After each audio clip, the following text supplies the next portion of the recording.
Assalamualaikum warahmatullahi wabarakatuh. Perkenalkan, nama saya Malik Fajri Prasetya Tama dengan NIM D22.2103.257 kelas 4 D2243 program studi rekam medis D3 rekam medis. Di sini saya akan mempresentasikan laporan tugas akhir analisis dan perancang sistem informasi dengan judul Sistem Informasi Pendaftaran Klinik Kucing.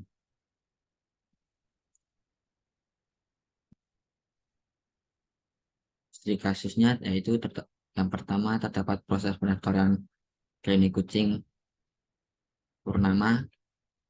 Yang pertama dengan pasien datang ke klinik hewan. Setelah itu petugas menanyakan sebelumnya pernah berobat ke sini atau belum. Bila belum, meminta kartu identitas pasien untuk menginput ke data sistem klinik.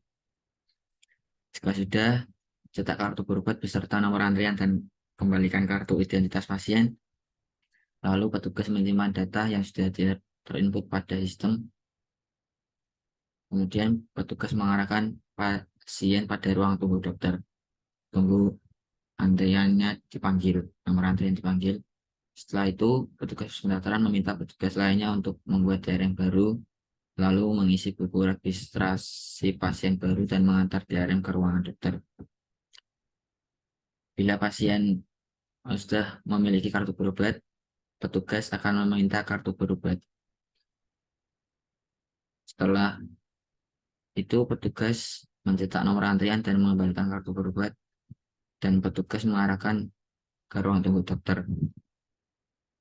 Setelah itu, petugas mengantar DRM ke ruang dokter, dan hasil pemeriksaan dapat ditulis DRM dan diinput ke sistem klinik pada petugas. Jika pasien sudah selesai melakukan pendaftaran pemeriksaan, pasien pergi ke bagian kasir untuk proses pembayaran dan pengambilan obat. Di sini saya menggambar flow of dokumennya, pasien, pendaftaran, sistem, poliklinik, dan hasil. Yaitu alurnya dan pasien datang, pernah berobat atau tidak pernah berobat. Jika tidak pernah berobat, meminta kartu identitas, lalu input data pada sistem informasi klinik kucing, kemudian dicek, di cross check apakah valid atau tidak. Bila tidak, kembalikan ke pasien dan menanyakan yang perlu. Kalau sudah pernah berobat, bagian cek data pasien, lalu cross check jika valid, langsung cetak kartu bagi pasien baru dan kembalikan kartu berobat bagi pasien lama. Kembalikan pada pasien dan arahkan pada ruang tunggu dokter. Kemudian setelah itu ke poliklinik, pasien melakukan pemeriksaan dan hasil pemeriksaan dan obat. Setelah itu arahkan pasien ke kasir untuk membayar tarif biaya periksa dan obat. Melakukan pembayaran dan selesai. Dapat identifikasi, di sini ada beberapa macam identifikasi. Yaitu yang pertama, identifikasi fungsi sistem, identifikasi informasi, identifikasi data, lalu identifikasi tujuan informasi, dan identifikasi sumber data.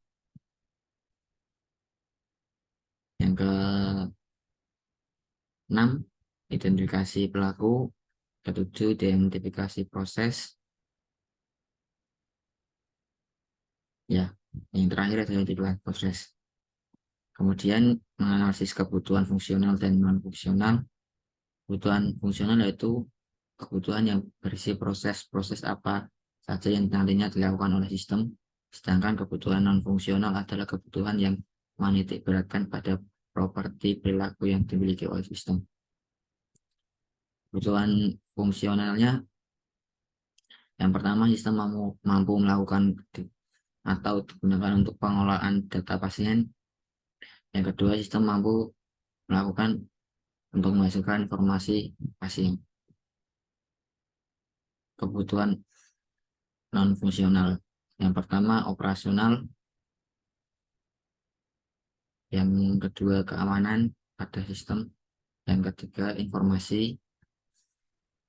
Yang keempat kinerja. Ya, di sini DFD, data konteks diagram, position diagram,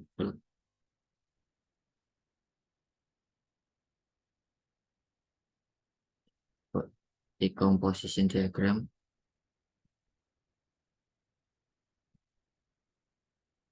DFD level 0 di sini flowchartnya. Yang keempat DFD level 1 pendaftaran pasien, DFD level 1 pemeriksaan pasien, DFD level 1 administrasi pasien, dan DFD level 1 pembuatan laporan.